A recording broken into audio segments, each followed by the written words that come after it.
Kiama has acknowledged its greatest citizens at an official ceremony at the Pavilion last night. Pro surfing champion Sally Fitzgibbon was awarded Young Citizen of the Year, but the big award went to SES volunteer Warren Turner.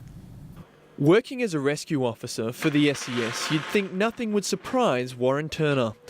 But being told he's Kiama's Citizen of the Year still hasn't sunk in.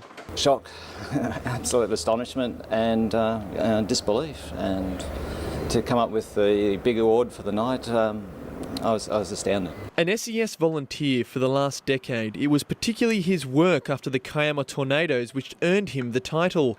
For over a week he moved from house to house coming to people's aid. At times he worked for up to 20 hours a day.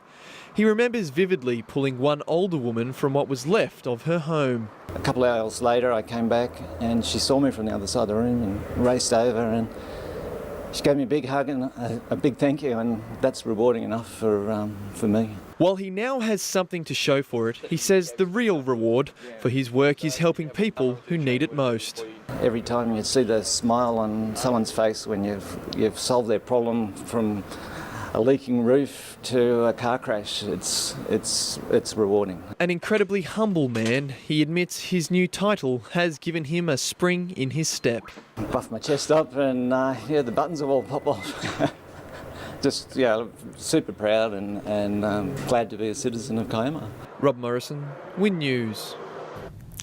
Turning to sport now, while St George Illawarra continues its pre-season slog, one player is even more determined to prove himself after making his NRL debut last year.